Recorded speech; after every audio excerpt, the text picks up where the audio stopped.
Hello everybody, how's it going today? Glowplasma 221 here, back in today talking about Weekly Shonen Jump, issue number 12 of 2025. And I read these chapters like, I don't know, 11 hours ago at this point, maybe 12 hours. Actually, no, it would be closer to 11 since I finished reading the chapters at like 10:45, and I'm currently recording this video at like 9:39 at night, which actually contradicts something I think I said in a recent Shonen Jump video, or maybe it was a Kagurabachi video, I don't quite remember, saying like, hey, how I don't record many of my videos past like a time of 3 p.m., which ever since I said that, I have sort of stopped and realized how many videos I actually do end up recording past that point, but I don't know, alas, I tried recording a video on this issue of Weekly Shonen Jump earlier, and I got like 15 minutes into it, but like, the words weren't flowing out as I normally like them to. I guess I just like, didn't have enough life experience for today for my words to be actually like going out and working, which isn't honestly the best thing, being that I eventually plan to work in like the radio industry, or at least that's sort of what I'm in college currently to do, so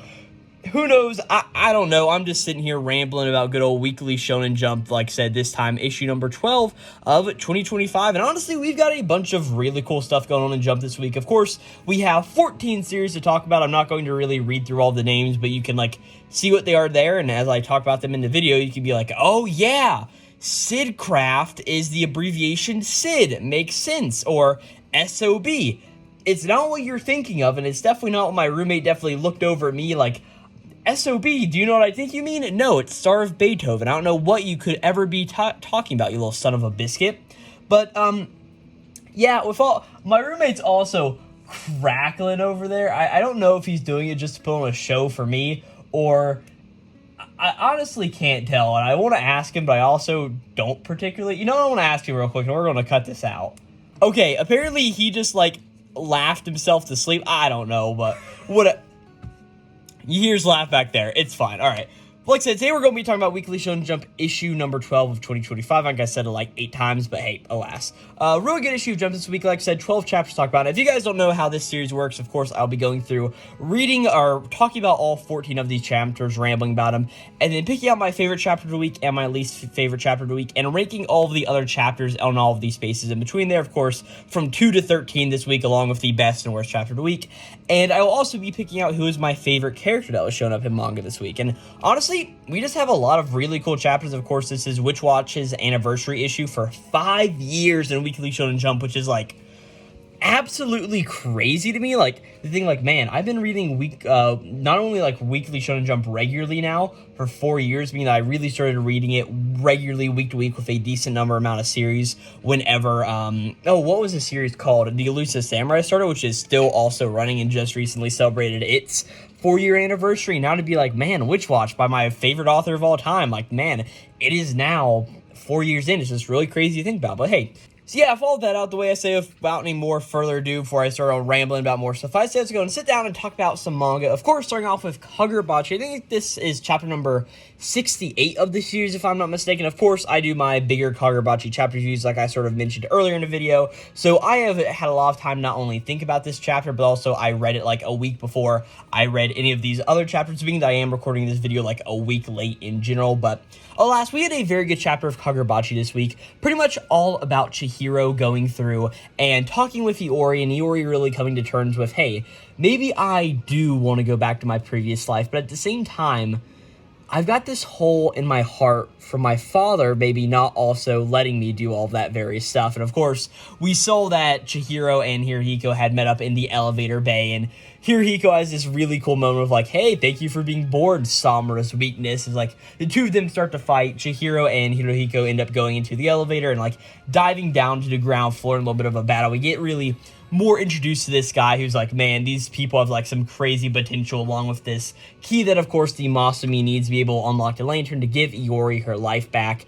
And at the point of recording this video, I do know what happens next chapter in Kagurabachi, and let me just say, this series is just something magical and something great. I just absolutely love talking and thinking about Kagurabachi. It's just such a fun time constantly. We also see the end of the battle between Yojiro Sengoku and Hirohiko and some really cool stuff. And we also sort of get the reveal of what Hirohiko's power set is, of like, hey, through keen-eyed vision, Chihiro's been able to tell, like, hey, Hirohiko is ambidextrous, and they are able to hold swords in different grips as they throw them behind their hands, and that's what makes them totally crazy and cool. And honestly, just a lot of really cool stuff here as we get more of, like, okay, Hirohiko and Chihiro are going to be facing off, and then Iori is making it up to the top floor to where she will be able to decide if she wants to go back to her previous life or not. Really, a lot of really cool stuff going on in Kagurabachi. Definitely not the best chapter of the week, but definitely a solid one for sure. Now, Ichi no Witch was a very good chapter, which was all about Ichi and Desscaras forming this master-pupil relationship in this sort of, like, blood-binding contract, which, as we learned through the chapters, through, like, the well-ironed eyes of Shirin Midona and, of course, Monogold, we pretty much learned, like, how dangerous this contract actually is, as we see that whenever these two witches end up realizing that Desscaras has done this with Ichi, they're like, hey, what have you absolutely done here? Like, hey, the mentor-pupil blood contract is, like, people almost call it a curse. Like, what have you done? As we pretty much learned, like, it ties two people's hearts together. So whenever the pupil dies, the master also dies either. And as much as this sort of, like, sucks, Desscaras is like, hey, I'm not the type of crappy doll who's going to force all of, like, the saving of the world on this one small child, and, like, then kicks back in the world that they created with their sacrifice. Like, she's like, hey, I'm not going to do that. So if Ichi's going to die, I'm going to die also. And also in sort of regard, like, hey, I also need to teach this kid, like, not to be stupid and just, like, go and kill himself on his own. But a lot of really cute stuff that happens here in this chapter of Kagurabachi. Not Kagurabachi, Ichi the Witch. My mind has been absolutely rotted at this point, right? But we also end off the chapter with a little bit of a prophecy coming from, of course, Jiki Shuron, the oracle or prophecy witch or magic, whatever she is, right? As this pretty much says, like, hey, to prepare for the battle against the world hater, travel through the joyous land of Bakugami and acquire the magic which slumbers there. If you do so, you shall receive a stalwart companion who will fight alongside of you. And the very end page of this chapter is, we see this man sort of, like, coming up, holding this frog magic on, like, this tree. There's blood everywhere, and, like, it just looks like a horrid sight as this frog's just screaming, like, I'm sorry, I'm sorry, I'm sorry, like, I'm really sorry, right? As we see that this one guy is just sort of standing over and like, hey, there, it's okay. Now be a good little small fry and tell me how to acquire you. Now, of course, a lot of the fan base has been very upset, like, oh man, what is this? Like, you're telling me there's another male witch, but also, like, in those weird Weekly Shonen Jump things where there's, like, those little things on the end, like, hey, a new challenger approaches, or, like, hey, new enemy is here. I don't know why, like, I'm just tugging on the enemy, like, hey, a world of magic opens up ahead of you. I'm pretty sure the one for this week sort of talked about this guy more maybe being more of a brawler type and not actually a witch, but maybe somebody who's heard of Ichi's sort of success and all of them, like, hey, maybe I could be a male witch too. And presumably this is the companion that Ichi and the group will be getting, so pretty cool for sure, and I can't wait till next chapter, where not only we had a really awesome time this chapter, and also, like, we see that Desscaras makes this face, and, like, Shirin Midona and Monogold are like, wow, I didn't know she could make that face. You also see a lot of cool stuff of, like, Jiki Shuron being tired after all of the prophecies she's been receiving. I don't know why, I just absolutely love Jiki Shuron's character, and then this final idea of, okay, here's our next sort of main character in Ichi the Witch is just really, really cool to see, and I just absolutely loved this series. A very good chapter of Ichi the Witch for sure. Ruri Dragon is up next. This particularly wasn't my favorite chapter of Ruri Dragon that we've ever gotten. It was really about Ruri and Kashio really having this little bit of a conversation like, hey, you only sort of hang out with me because I'm a dragon, and that doesn't really make me feel the best at the end of the day. And there's a lot of, like, that what I seem to be, like, emotional moments that goes on between these two, but I don't know why it just didn't particularly resonate that highly with me this time around. It's nothing, like, to the fault of Ruri Dragon. It's just like, hey, this moment didn't really have this profoundness to me, when honestly we've been getting a lot of this recently in Ruri Dragon. I'm like, hey, let's come to terms of, like, hey, I'm a dragon and you're just a regular person, and it's just us trying to learn how to be all right around each other. And it's just, like, hasn't been my cup of tea for, like, the last few chapters. Like, hey, in the beginning, yeah, it makes a lot of sense. It's very good. But, like, now where we are, where it's like, hey, we're just in this one spot, and it's like, we're just beating on a dead horse over and over again. And also, like, there's not really many backgrounds in this chapter. I don't know why. It was just, like, the author, of course, what is his name? I actually have the volume on my shelf. Let me reach back and grab it. Masoiki Shindo. It seems like they may be going through a little bit of some health issues again. I mean, it's been like 3 weeks since we got the last chapter, so a little bit more than the regular 2 that we've been getting with Ruri Dragon. But nonetheless, the end of the chapter is Ruri's pretty much set herself on fire in some way. I don't know what happened, but she's just like, hey, her dragon powers have activated, and she's like big and flaming, running around these sports fests. So it's like, hey, what are we going to get next? It wasn't the worst chapter of Ruri Dragon ever, but also I was just like not particularly feeling this one this week, right? Kill blue, kill blue, kill blue. At some point, I legitimately don't know what to think about this series, because, man, whenever this chapter first came out, of course, like I said, I'm recording this video a week late, there was a lot of discourse that I saw online where people were like, man, this series is terrible, like, Ogami's never beating any of these allegations, and I totally get where it's coming from. Let me actually open up the chapter here.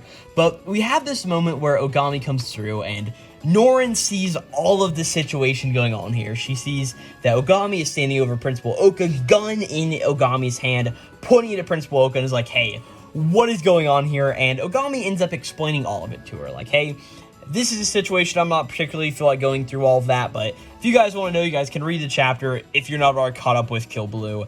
And Ogami explains all this, and Norin's like, damn it, like, I don't care what you're doing, like, I don't understand this. She sort of, like, goes off on Principal Oka about very much all of this, right?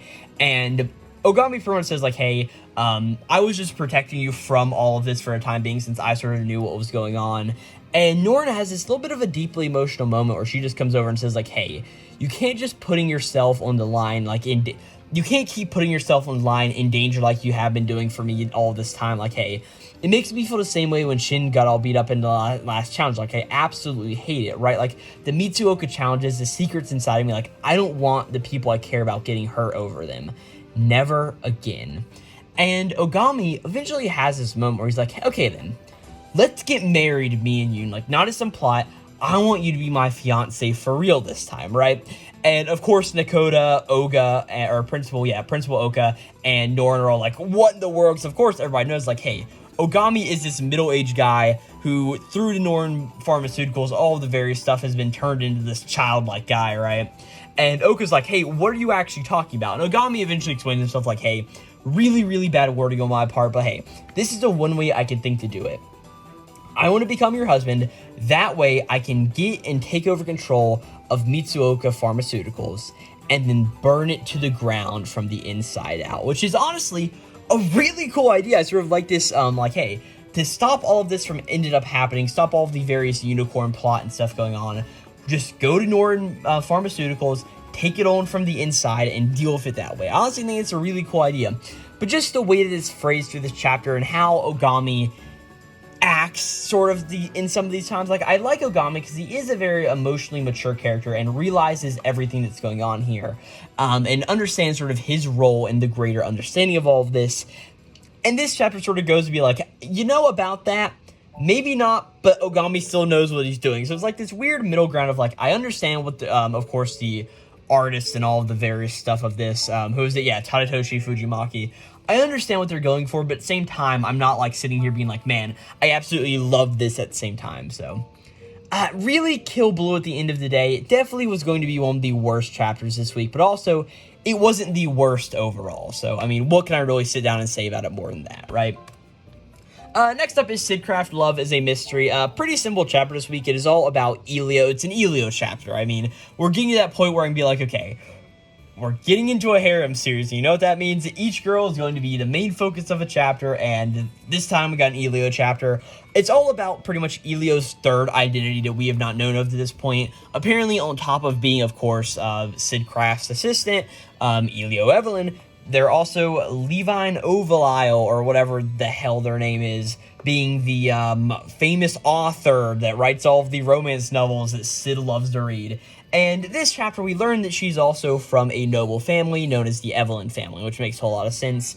Of course, this is in, like, Europe or wherever it is, so, like, the Victorian age and all of that. We see, like, she's riding some carriages to work, and some guys sort of, like, come and break into the carriage.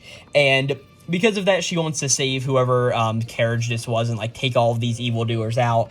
And we see that Sid shows up on the scene to, like, solve the crime, and Elio sort of, like, jumps into their regular job, also being like, oh no, I didn't even change my clothes, like Sid won't even recognize me.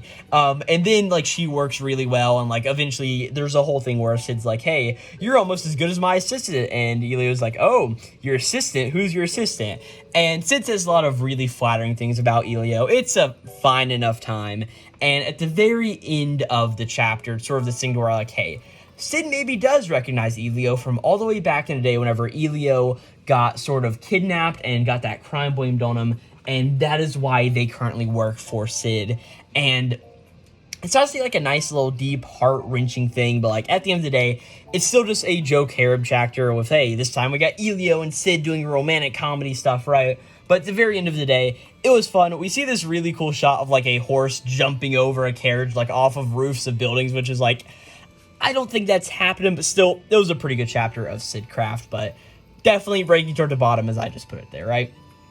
Embers was a exceptionally awesome chapter this week. Of course, I have not been one to read a whole bunch of sports manga, so whenever I do sort of like read one and like start to enjoy it, it's like, man, this is really good. But we also have like a really cool chapter title of this chapter also, A Viper, a Hawk. And of course, as we will see later, it is a wolf, as we see like, we meet this one guy, what is his name? It said somewhere in the chapter, his name is Kamegai, that's what his name is, and we see this is like this second or third year guy who is, pretty much on the soccer team with the, manager or the coach of the team that we sort of learn more about in this chapter, who is the female character we've been seeing a bunch. Again, I don't quite know her name yet. And we see that, or her name is Yukizuri, which honestly is a pretty cool name. And we see there's this whole thing about like trying out for like the A team of the soccer team. Like, it's like the team is split into like different parts, like depending on your rank, almost like the World Trigger ranks and the rank wars and all of that various stuff. But how we see it's pretty much portrayed here is that this guy is pretty much the snake of the group, and he can shake hands with somebody and tell their skill level just like that. And he shakes all the hands of these 6 other wannabe A-rank guys, pretty much. And he ends up shaking Takami's hand. Takami ends up looking like he is a hawk on the battlefield of soccer. And we see, like, he shakes some other guy's hand, and they're, like, not worth it to anything. And then he shakes Haitane's hand. And Haitane is a massive wolf standing in front of him. And again, I forget this character's name, but of course, it's like 3 chapters in, and we see this guy's like, I just love strangling the life out of kids like him. And that is really where we end this chapter of Embers. It is really, really fun, and I can't wait to read even more of this series, because it's like, man, I just was really in tune with this chapter, and I can't wait to read more. It's just really, really fun, but yeah, we'll put Embers sort of right there, higher than the middle. Next up is a good old SOB, or Star of Beethoven, as I like to say. I look over to my roommate in this moment, and he has just got a little bit of a smile on his face, a grin popping out in this moment as I just said SOB, Star of Beethoven. And he's now laughing to himself again, but like, hey. Hey guys, editing Glowplasma 231 here, and sorry if I do sound a little bit different. I am currently congested when I was not congested when I originally recorded this video, so sorry if I sound a bit different here in the whole continuity of the Weekly Shonen Jump issue number 12 of 2024 review. I really don't think it's going to be that big of a deal, but hey, either way, I'm just putting that out there.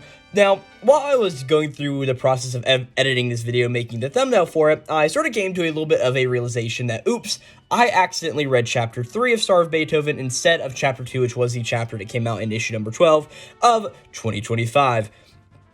Now, the reason this was sort of possible to happen was because, like, hey, sometimes I get behind on reading Weekly Shonen Jump, and I actually read this issue of Jump on Monday after issue number 13 came out, so I accidentally read the most current chapter, and honestly, I didn't realize it until I was getting ready to edit and pretty much move all the chapters onto the issue number 13 chapters to start recording that video and edit this one and get images for thumbnails out of the chapters and all that stuff, and just made a little bit of an oopsie there. I'm still going to keep all of the thoughts I had on chapter number 13 and just paste them in from the current video that I already recorded for next week whenever I do the next review of issue number 13, but because of all of that, I sort of wanted to talk about Star of Beethoven chapter number 2 because, hey, I accidentally messed up and I sort of want to rectify that mistake. And we honestly have a very emotional chapter here, all about Ichiro Yasuo, and of course Beethoven has been following him around after the whole situation that happened last chapter, and pretty much Beethoven just says like, hey, I am Beethoven's like, hey, do you really want to train under me, right? And he's like, hey, you seem to have potential back there and all of that other various stuff, right? And Ichiro Yasuo pretty much like goes through and starts to think about his childhood and how his parents really wanted to force him to become a pianist of some sort. And eventually they pretty much just had him totally booked just to do it. And I really like what Ichiro did is he sort of like put in a false class into his schedule to sort of say like, parents, look at that, right? But during the process of all of this, he pretty much got like 1 hour of free time each day. And he stumbled upon this little bit of a coffee shop where this older man was playing the piano. And Ichiro just absolutely loved the sound. And for about 4 years, every single day, he would go to this man's shop to pretty much just go around and learn the piano from him, right? And eventually we see that some time has passed as we see that Ichiro learns that his, pretty much who he calls his master has actually died.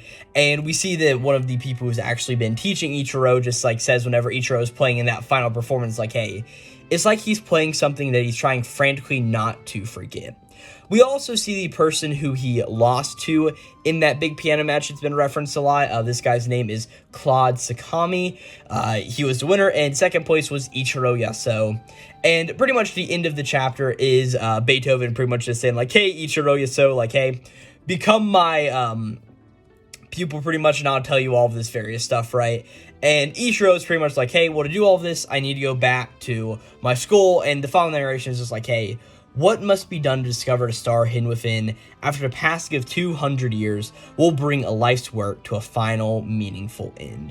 And yeah, I thought this was a very fun chapter, all things considered, and as far as the final ranking of all of these chapters go, I actually very much agree where I placed it, Star of Beethoven, at the end of this video anyway, so I'm not going to necessarily change the rank between videos, because I do think that Star of Beethoven was consistently good these past 2 weeks, and as you'll be sitting by the end of this video, Star of Beethoven pretty much ranked in, like, the dead middle. So overall, very good chapter, and I really can't complain. Again, sorry for that mess up, and sorry if my voice sounds a little bit weird, but sort of is what it is there. But yeah, pretty cool. Back to the regular scheduled video now.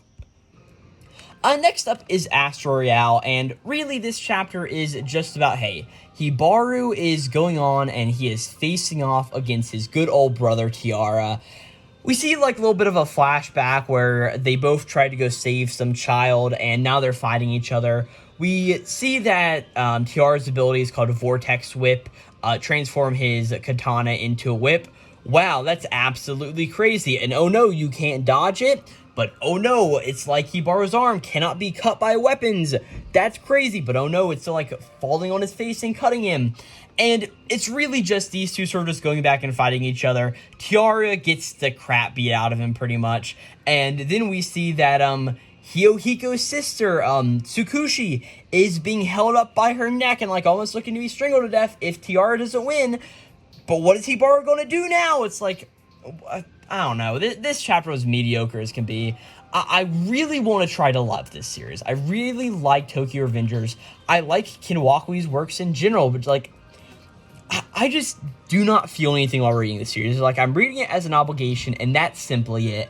Honestly, I am probably going to give it, what chapter number was this? 41. I'm honestly probably going to give it to the end of this arc, and if I'm still not meshing with it, then I'm probably going to end up dropping this series. I really don't want to, like I said, I really want to enjoy this series, but, like, I'm just not feeling anything, and in manga, that's the worst thing that can happen, is, like, I would much rather read something that's terrible and not fun to read, but at least it's interesting and I can laugh about it, than something where I feel nothing at all, and that's really what Astro Royale is putting me through right now.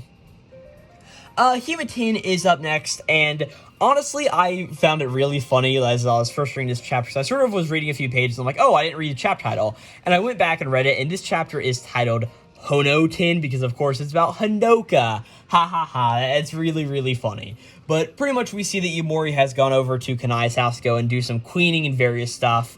We see that pretty much Kanai spent the entire day cleaning because she didn't want Iomori walking into a dirty house, which is like very contrary to the point you're supposed to be getting across there. If you were hiring a house cleaner, and then you go around the night before and clean your entire house. What is really the point there? But we eventually see that Iomori goes out into the yard, ends up doing some garden and yard work. So it's like, okay, that's a little bit of a cool thing, seeing that he also has that skill, even though in the chapter he sort of brings up like, hey, I am definitely not the best at this.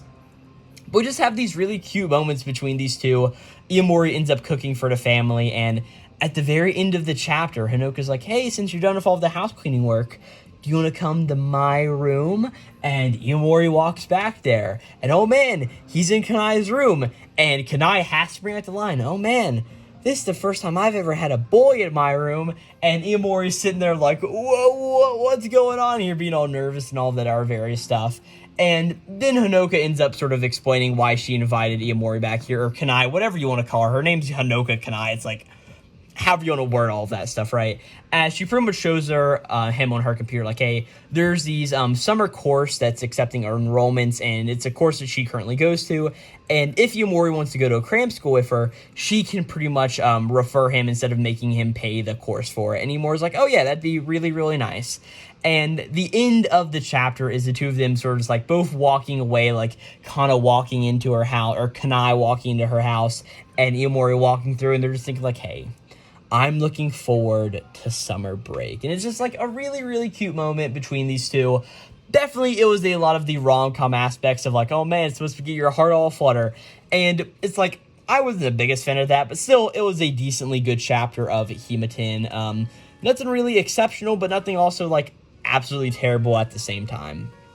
But if we want to talk about a really, really cool chapter, let's talk about Omega Exodus Kyoshi, chapter number, what is this?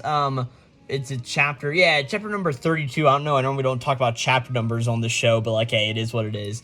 Really cool chapter, as of course we saw that Tsurugi just went through and was like slicing off the hand of all of the other higher demon lords, or the members of the 13 Club, which is still like, for a demon group coming from hell, calling them the 13 Club is still so incredibly cool. I have to give it to the author of this series, Soichi Usui, for like coming up with that really, really cool name.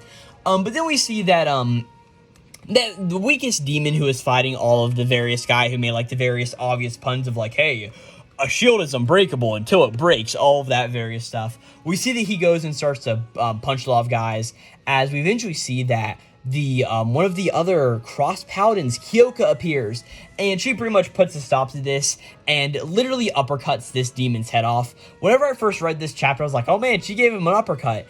And then I looked to the next panel, I'm like, oh, wait a second. He has no head anymore. And I was like a little bit taken back, but hey, it's really cool, like showing like, hey man, what's her name? Kyoka is just very, very strong in this moment.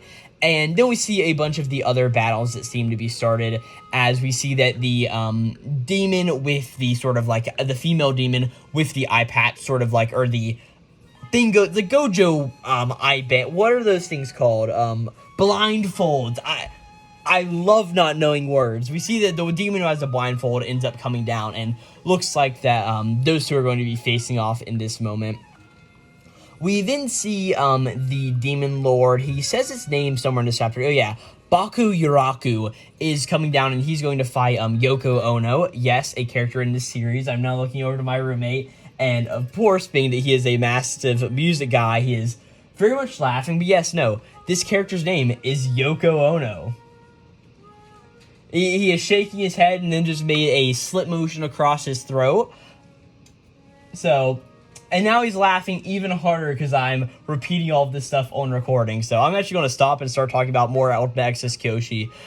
We pretty much see that Baku Yurako is coming through, and of course he's got 6 eyes, and all of them are looking in different directions, pretty much showing like how powerful and crazy he is. We eventually see that Akari sees all of this going on, see how everybody's getting overwhelmed, as she comes in to end up blocking a strike using one of her pentagram cross fire things, and then it looks like Yaku Braku is going to come and hurt Akari. Like, what are we going to do? As all of a sudden, a demonic hand appears, shoving down Yaku Baraku, who looks like Jack Joe. And then we see that Nehan and Jack Joe have appeared on the scene. we see that Neon is standing here and Jack Joe sort of like this weird amalgamation of a demon sort of over him, like cloaking his face almost like as a general cloak around him. And we see that Akar's like, whoa, Nehan Jack Joe, and it's just really, really cool as they're like, hey, from this point forward, you'll be fighting us. It's a really, really cool thing to see. And of course, like many chapters ago, and I said like, hey, when these two end up showing up during this arc, it's going to be really, really fun and really, really cool seeing all the work that these two have put in to end up, and maybe, I don't think they're going to end up beating this Demon Lord, but in general, just going to come through and see what they're going to be able to do to him before, I guess, probably Kyoshi shows up and like says like, hey, you guys can rest now. It's going to be really, really awesome to see it, man. It was such an awesome entrance from these two characters this week. Ultimate Exodus Kyoshi was one of the best chapters for sure. Alright, after a quick water break and a little bit of a discussion about why Yoko Ono is such a terrible person, at least according to my roommate, we're here again today to talk about Akane Banashi. I say we're here again today when I literally took a break for all of 3 minutes there to take a swig of water and listen to a Yoko Ono rant, but hey, either way, Akane Banashi was a very cool chapter this week where, hey, Akane is back on the mainland of Japan, and of course, she's doing a performance, and we see that the performance of the Rakugo story that she ends up doing is none other than a story called, it says it somewhere here, oh yes, it's called Yawning Lessons. All about, pretty much, hey, you know the most important sport of all, it is yawning, right? As the narration just says like, hey, at the newly built Yawning Institute, you can learn how to yawn effectively. You want yawning lessons? Like, hey, I see, we'll come inside, like she starts the story. And it pretty much all goes up to this point where like, hey, Akane pretty much comes like, hey, use your imagination. There's a boat moored at the shore of the Shimuda River, near the famous pine of Asakusa. The boatman at the helm hangs his head and nods off. The late afternoon sun beats down, and clammy wind trickles across the river water. The tobacco smoke wafts slowly. The river waves lap against the side. Boatman, take me up the river. As we see Akane just continues like, hey, riding in a boat all day long is so...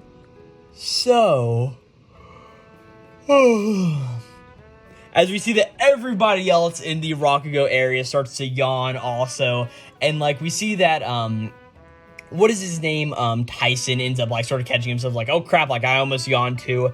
As he looks around and sees like all of the other Zenza yawning and like all of the audience members in this really cool 2-page spread, as he sort of realizes like, oh my gosh, this is actually crazy. As we see, of course, the Rakugo reporter and Gakumon all just sort of like thinking with each other, as Gakumon sort of thinks back to whenever he saw Akane, of course, with his granddaughter in Paris, and he's like, hey, how's the training coming along? And Akane's like, hey, it's very good, thank you. And he's like, hey, I think I recently figured out why he ordered me to go training overseas. And like, okay, I'll be really interested to see like why Isho sort of made Akane do that, or at least what is Akane's sort of ideals coming out of that. Really cool chapter of Akane Banashi, and I definitely enjoyed it for sure. Next up is Blue Box, another really fun chapter where, like, hey, we're sort of like toning down the stakes after all of this various stuff. Of course, Fuyuki Kano, of course, known as Chinatsu's father, is going back to his various work after coming home for a little while, and we see that both Taiki and Chinatsu are there to sort of see him off as he's heading on a plane to start going and doing all of his various stuff. I forget if he's in America or where exactly Fuyuki is going, but like, hey, either way, there's this nice little thing where like Chinatsu's like, hey Taiki, your parent approved for my father and all of that. Like a lot of really, really cool romance manga stuff, as Taiki also sees that he's just got like a Fuyuki stuck in his head like at all times, like, hey, be careful with my daughter, right? And we see that Taiki's like over like, oh no, what have I done? I've got like a father Fuyuki in my mind, right? A little bit of a cool thing. We eventually see that one of the badminton club members ended up getting 2 tickets to some like a love comedy show, or like so some romantic blockbuster movie. That's what it is. But his girlfriend recently broke up with him, so he doesn't want him anymore. And we see that Ayame comes over and grabs the ticket and says like, hey, new event, a doubles battle. The winning prize is movie tickets, right? and she pretty much picks out a bunch of the random characters and like, hey, all of you guys are the contenders, as we see that we have a few badminton club members, mainly Taiki, Kyo. We see that Akari and Yusa is also involved in this, along with Ayami herself. And also Chinatsu has been brought into this, which is pretty fun. And we also see that Nagisa is probably going to participate, but she had to go off and do something, and that's why Yusa is sort of competing in her place, right? And it's pretty much like, hey, let's split into teams now. And we see that everybody does a like general rock, paper, scissors, and they end up splitting 3 ways evenly, as we see like, hey, it looks like Chinatsu and Yusa are going to be on a team with each other because they pick scissors. And I really love the depiction of how they're sort of sitting here. Chinatsu's like very happy. I'm also like doing this in the present, like holding up her like scissor fingers like, hey, I got 2 here, right? And we see that Yusa is sitting in the background, and he is swinging his fingers back and forth. I love this child. Yusa is such me. I love Yusa. And if I loved Batman even more, I'd be even more like, I guess I should be calling him Haruto, being that, like, whenever we think of Yusa, we think about his other Yusa brother, but either way, it's pretty fun to see. We, of course, see that Kyo and Ayame are on the same team, which is like, don't break my heart here, please. They both picked paper, and we see that both Taiki and Akari ended up picking a rock. So, hey, that's pretty cool. But honestly, I'm also just Haruto because I would have picked scissors first off, too. Like, whenever you're playing rock, paper, scissors, I think it is every person's instinct to go scissors first. And of course, you both go scissors first, and then you can actually start playing, and you can do like, okay, maybe I'll do this double scissors gambit, or maybe I'll do like, hey, the scissors switch up with a rock and maybe a paper and go back to scissors if it lasts that long.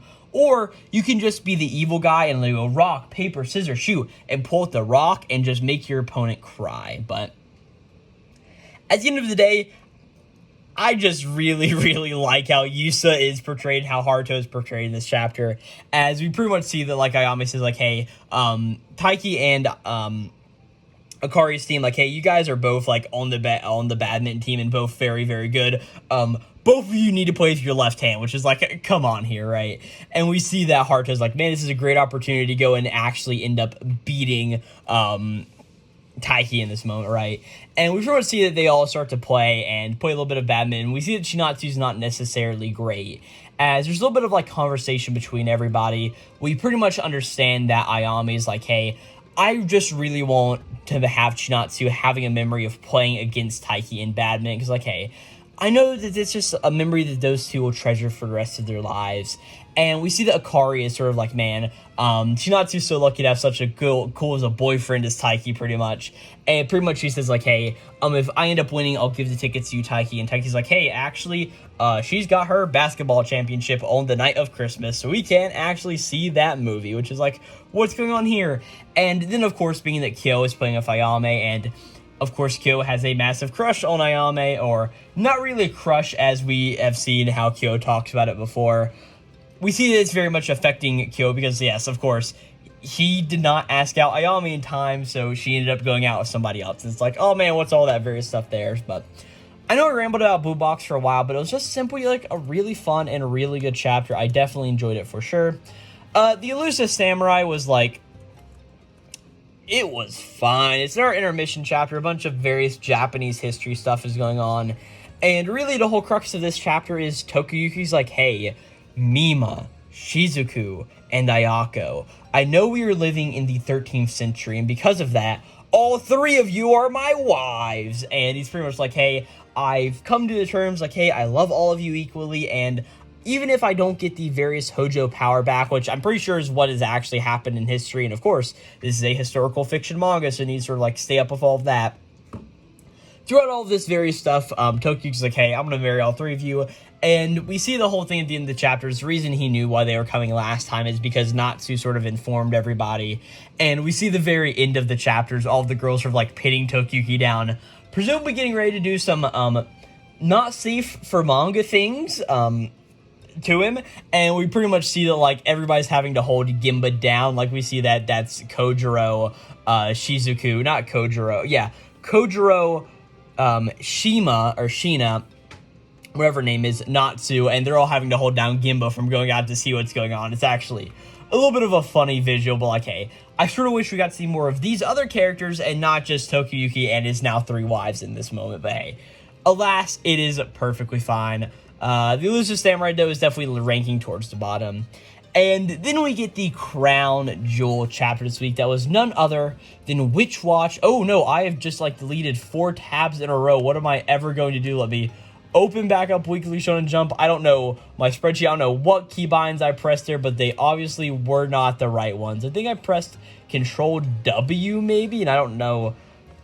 That may have really messed me. I don't know. Okay. Let's get the head back in the game. Witch Watch. We have a really, really cute Witch Watch chapter this week, all about, like, hey, it has been a year since the day of the disaster, and now Nico is 11 years old. Of course, she is now in Chami's class, which does make a lot of sense, and also I should mention we have a really beautiful color page this week that has, like, all of the various Witch Watch characters on it. We don't have a singular color page to go with it. It definitely seems like Kenta Shinohara was like, hey, I have enough time for one of these, but like, hey, still a really nice color page, seeing, of course, Nico, Morito, Kanchi, Keigo, and Miharu, all of the main characters.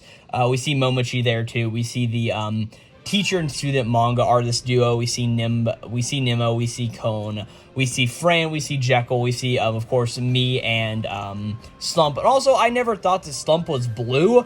I'm going to be real with you. I was like, okay, he's a genie. He's like, I don't know, yellow or pink or something. I was not expecting blue, but hey, whatever. And then we see all of the various student council characters, which, like, I guess that Kenta Shinohara just really loves showing off these characters.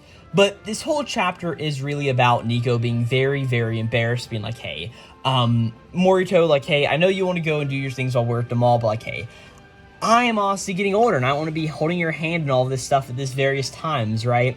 And Morito's very upset and sad about this. We see that a magic butterfly floats into this guy who's, like, just very, very sad. Like, man, I was just dumped by my girlfriend. I'm burned out at work. I wish I could be a child again.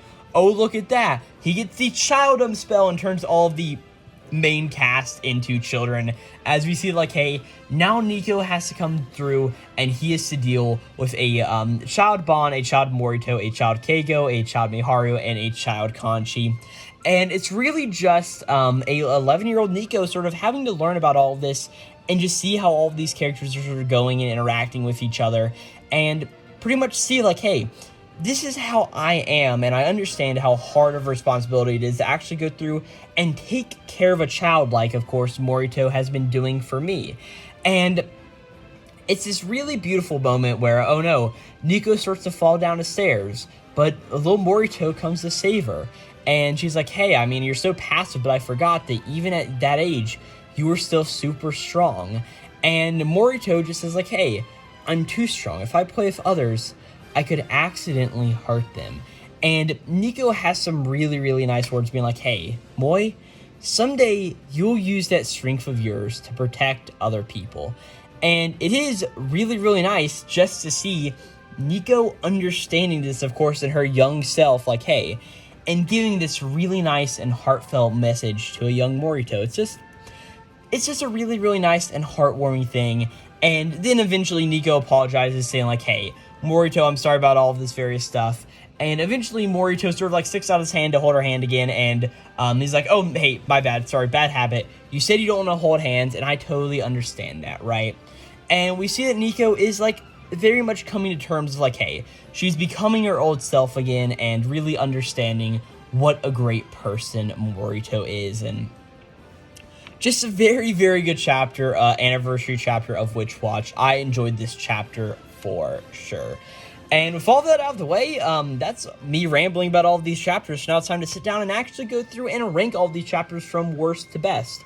I, of course, think that we are going to be starting from the bottom with, of course, Astro, or I guess I should be calling it Astro Royale, but hey, I can't believe I've never made that joke before. I actually find that a little bit interesting, but yeah, Astro Royale just wasn't my favorite this week, as I pretty much explained earlier. We will probably follow it up with an Elusive Samurai next there. Like I said, just wasn't like my favorite chapter. Honestly, yeah, we'll put Kill Blue if I could spell. What am I doing? Kill Blue. Okay, there we go. And then we'll put Sid Craft next. I definitely think that's a good bottom ranking for there. Probably Ruri Dragon is next. Again, I thought it was a fine chapter, just like wasn't my favorite at the end of the day. Actually, no, we're going to bump Ruri Dragon up one and just move over Hema 10 like I had it sort of written down before. Then we really get into all of the hard ones. So we did have some really nice chapters. Honestly, what was my favorite chapter this week? Ichi to Witch was really good, Blue Box was really good, Witch Watch was really good, and Kagurabachi was really good.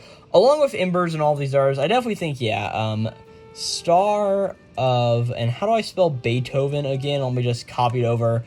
Or no, I actually need to learn how to type it. B-E-E-T-H-O, Star of Beethoven. Yeah, probably, no, I think Akane was pretty good. We're going to put Akane definitely above, so Akane, Banashi. Oh, golly, I actually am a very big loss on what to put next. Kagurabachi was very good. I also, like, my thoughts on it have been very much dwindled, but, like, hey, I did not read it, like, the same time I read all of these art chapters, but we're probably going to put it Kagurabachi. We're going, if I don't put, like, Kagurabachi, yeah, that's how you spell, I don't know. It's 10:24 when I'm recording this video. I'm tired right now, that's all I can say. Then we'll put Ichi, the Ichi to Witch. I need to, like, finish this so I can actually spell good for once in my life. Honestly, yeah, we'll put Blue Box as the first one, and honestly, we're going to move down Kagurabachi and put Witch Watch next. Then Ulti Exro Kiyoshi, followed up by an Embers. All right, I like that ranking very much. And really, I think I've already thought about it and made my decision. I think I want to give it to Nico this week from, of course, none other than Witch Watch. I just really liked how everything was going through, and I really just, like, I really enjoyed seeing Nico's perspective on Morito and learning about all the things like, hey, raising a child is hard, and, like, I now sort of understand what you've been through this entire time, Morito. Like, hey, I'm really sorry. It was just a really, really nice thing to see, and honestly, a really nice week of manga this week. I hope you guys really enjoyed this video, of course, on Weekly Shonen Jump, issue number 12 of 2025. Again, this was my final rankings and all my various thoughts. Again, like, hey, Blue Box at top, Witch Watch, Kagurabachi, Ichi to Witch, Ultimate Excess Kyoshi, Akane Banashi, Embers, Star of Beethoven, Ruri Dragon, Hematin, Sid Craft, Love is a Mystery, Kill Blue, Elusive Samurai, and Astro Royale. And my character of the week was Nico from Witch Watch. So yeah, thank you guys so much for watching this video on Weekly Shonen Jump. Like I said, issue number 12 of 2025. I wonder how many more times I can hammer in that point before I end the video. I will at least do it once more. No, I will do it twice more, and I will only do it twice more because this was Weekly Shonen. I'm not using it. I'm not yet. All right. Thank you guys so very much for watching. If you want to see more of these videos on the channel, I've got an entire playlist where I talk and ramble about a lot of other Weekly Shonen Jump stuff. It'll be not only linked in the description box of this video, but also on the end card of this video too. So, like, hey, watch the last 15 seconds so you can check out all of the various stuff. Also, this show is on podcasting platforms. I normally don't, like, shout that out, but I feel like sometimes I probably need to. So, like, hey, anywhere a podcast can be found, you can type in, let's talk about Weekly Shonen Jump, and not my face, but my avatar should pop up with my, with the podcasting platform and the show banner image thing, whatever. Yeah, that's what it's called.